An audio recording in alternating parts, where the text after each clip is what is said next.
Okay. Hello, everybody. My name is Daron. This is my super project centered around water conservation and education. So, the essential question for my project. My essential question was, what are the essential steps to teaching climate-brown students about environmental issues while advertising local water preservation campaigns through the use of rainwater collection tanks? So, brief little timeline outline. Come summertime, finalizing my topic, meeting with Ms. Copice, meeting with Ms. Boise over the summer. I'm a member of STEAM Scholars, so I knew it had to be STEAM-based, obviously. Beginning some initial research. Started the school year, found a mentor, solidified my game plan moving forwards. End of 2022, purchased parts for my project. I outlined a routine that I'd be following every day and looked at those parts. New year, I began collection, began collecting data, and began doing my life water consciously. Springtime, reflecting on the results of my project, preparing for a climate-brown presentation. Present day, obviously, these presentations, and then looking forward to next steps. My motivation for the project, the need. So, worldwide, there's an increase in water disparity. Currently, there's a 56% water disparity. That is 56% of people, there are 56%, there's 56% more of a need for water than there is water readily available for consumption. Sorry, that was hard to get out. Unreliable water infrastructure, think Flint, Michigan, getting a bunch of lead in their water suddenly can be pretty horrible. Local general experiences, even here in Millis, think last summer, pretty bad time, couldn't use any town water for like watering your gardens, watering your lawn, all that jazz. I want to bring up the next generation. I hope to inspire a group of people in the future to kind of take similar steps that I've been taking in the future. My passion. This is a potential college major of mine. I was messing with the idea of doing something with environmental sciences. Ended up deciding against it, but it's still something I'm really passionate about, as well as my general appreciation for the outdoors. My mentor, Mike Farley. This is Farley. You may or may not know him. He's a senior engineer at Tech in Burlington, Massachusetts. He's a project engineer for a drinking water project, something that very, very closely ties into my project. And he mentioned in our meetings a preference for the environmental side of civil engineering, meaning that it's a great fit. He mentioned that in Boy Scouts, this is where he kind of started shaping his love for the outdoors. Obviously, like I said, introduced me to survival. Some early project planning. I mentioned earlier I'm in STEAM, so I met with Ms. Boise, met with Ms. Copice over the summer. They really kind of drilled into me that I got to get something going early, so that was a nice little kick. I developed my initial plan in this year notebook. I knew that this was going to be a lifestyle change, using a rain barrel to kind of try to live out of. I would have no fundraising for this project, seeing as who's going to donate to my own personal benefits. And then tracking progress was another issue that I'm going to dive into a little bit later, whether it be volume or through water bills. And potential grants, this is something I looked into for my project that I would have loved to have happened, but seeing as, again, it would be for my own personal benefit and it was something that would be taking place solely in my house, it wasn't a possibility. So, constructing a final plan. Tracking my successes, just mentioned this. I dabbled with measuring all water by volume, decided against it because, wow, that would have been tedious. Every single time I washed my hands, I had to measure it out before time. So I settled on quarterly water bills. This came with pros and cons. Unfortunately, it was not going to be me specific. It was going to be my entire household, so I wasn't able to kind of be as precise as I would like to have been. Additionally, because of the scheduling of the quarterly water bills, I would have to wait until the start of the new year to begin collection. I couldn't start as soon as I wanted to, like October time. So that kind of pushed me back a little bit. However, very efficient, it would get done automatically. I would just basically look at how much money was spent on the water bills and how many thousands of gallons I used. So, water uses. Did a lot of research into the biggest water uses in the household, whether it be toilet flushing, sanitation, like showering, washing clothes, all that stuff. And I decided I would focus on the least water efficient things in the household because obviously I don't have those. Other ways to save, I didn't want to just use things from the barrel to save water. I knew I could cut back into a ton of other ways that I'm going to dive into in a little bit. And the ultimate goal, I wanted to combine this first-hand experience and other sources to present to kids in Clyde. Finding my materials. So first, I had to determine the scale of the system that I wanted to use. There are two different options. Here is a rain barrel. So this is pretty similar to what I wanted to do. This is what's called a dry system. This is a wet system. A rain barrel is very simple, small scale, and you'll be the sole user of this rain barrel. That's something I would be wanting. So basically, end of the gutter, you can put a to kind of make sure no large debris get in there or anything. A dry system is kind of just a larger scale rain barrel, and then a wet system is something a lot more intense. That's something that is running directly into your plumbing. It's pressurized, it's heated, it's automatically sanitized, all that stuff. So that ties me into feasibility and budgeting. Obviously, I wouldn't be purchasing something like this for my household. So I identified the key components through research of the different barrels. I determined they have the same few different aspects that I needed to definitely have. That was a physical filter for large debris, a way to transport or actually collect the water, and a way to extract it. So purchasing parts, I literally ended up purchasing them on Amazon. But before that, I dived into town issued or subsidized barrels. It's certainly worth noting that this is a great possibility for people potentially looking to get into the rain barrel game. So town issued barrels oftentimes come like around springtime.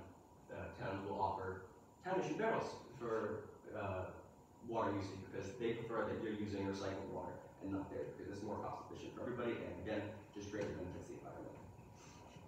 General timing struggles.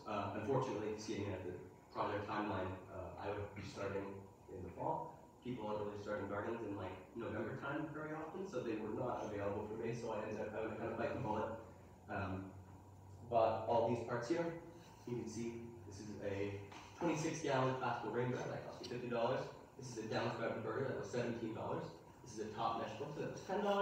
That results in $77, which will be an interesting number to refer back to later for our cost return ratio. A few photos of the collection system construction, pretty basic things. This is mostly the downspout converter. So first of all, just kind of marking off the space where I want to kind of just slap on the downspout converter. I sawed it, of course, taking all the necessary safety precautions. Had my brother on standby. I wore gloves, I wore glasses. I ended up using a bone saw, which made a horrible noise, but got the job done. And then once I cut it in half, I just slapped the downspout converter on, no adhesive or anything. I reattached the bottom of the downspout, that was good to go.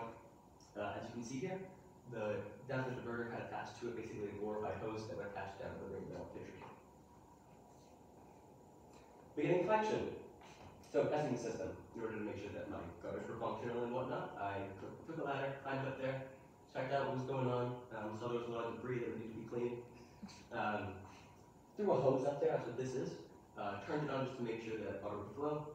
I had some initial concerns pictured here. This is another picture of the gutter. It was kind of bowing downwards a little bit, and I wanted to make sure that water would still be able to flow smoothly. It did. Unfortunately, there was a little bit of leaking, which would mean I was losing some water, but it wasn't a whole lot, so I figured it was okay. Collection usage and problems. Winter, big struggle when it comes to outdoor water. Struggles with temperature, water would freeze. Didn't get a whole lot of rain in general, and it was generally inconvenient going outside. It was a bit of a hassle sometimes, but you know, had to get done. Water quality was a really frustrating topic that I struggled with. Here in this photo, this is me washing dishes. Visibly dirty. This is the flash of my camera. You can kind of see a bit of oil residue. Wasn't too sure how to fix it. Having clean gutters and whatnot, it was very evident that the main problem with the gutters was runoff from the shingles of the roof. Those little rubbery bits, over time with the rain, would kind of get pulled down and would clog the gutters. So I wasn't too sure. I certainly wasn't going to be re-roofing my house. So a little difficult, but I kind of made do. Seeing what the condition of my water wasn't ideal, I decided to focus my water towards dishes and laundry. More collection usage problems. This is a photo inside my rain barrel. This is more present day. Very visibly dirty. This is my finger just running across the bottom of it. A lot of unknown grime. So not something you want to be consuming or bathing in, or even washing dishes, but I may do. So that being said, I adapted to some challenges. I coined this term water consciousness. At least I think I did. So I adopted a water conscious lifestyle, whether it be showers, hand washing, laundry, dishes, toilet flushing, or toothbrushing. I just really was mindful of the water I was consuming. Probably most notably, here in my showers, my nightly routine would consist of me not waiting for the water to get hot, just jumping right in. And then whenever I was applying any kind of soap, I would turn the water off because I don't need it at that time. And yeah, it was a hassle, sure, but I managed to save a lot of water. So if you think about it, in a 5-minute shower, if you spend 2 minutes applying any kind of soap, and shutting the water off then, you're saving yourself 40% of your shower usage. So it's a big thing. Personal results, I'll help make sense of this in a second. So these are my quarterly water bills over the course of the past 4 years. Again, this is for my household, not just me. We're going to be focusing on the top 2 columns here where I've circled. But I color coordinated it just to make a bit more sense of it. This is when we have 6 people in the house, 4 people in the house, and then 3 or 4 based on my brother being in and out of college. So this is where I was actually collecting. You can see here, this is the bill from start of the new year. So this is kind of my baseline. Unfortunately, the data is super sporadic, so it's not very helpful. But comparing the most previous water bill to the one where I was actually collecting and saving water, you can see that I saved, this is thousands of gallons used. In 3 months' time, from the most previous water bill to the most recent, I saved 2,000 gallons of water. I would love to be able to save that by my lone efforts. Unfortunately, like I said, the data is super sporadic, so it's not very consistent. It is worth mentioning again that I'm the lone user of this water, the water preservation techniques that I use, no one else in my household did, and I do think that the results would be very clear had everybody contributed. So, prepping for CFP. I reached out to Mrs. Jango and Ms. Malloy. I met with them in person, talked about my idea. They seemed to really like it. I filled out this thing here just about being able to present there, just to make sure that I was, like, it's like a little background check. I had to choose an audience there. I decided to present to 5th graders because I felt they would best grasp the idea. During my presentation, I know I wanted it to be kid-friendly. I didn't want to scare them with a bunch of super scary statistics like you're all going to die if we don't start saving water, because that's going to be a big turnout. But I had a nice balance of engaging images, and then helpful statistics. I want to focus on the need for water conservation and what they can do to help, kind of like just the living water. Presentation. Unfortunately, the presentation hasn't been able to happen yet. It's a hectic end of senior year. Still working on determining a date with Ms. Malloy and Mrs. Jango.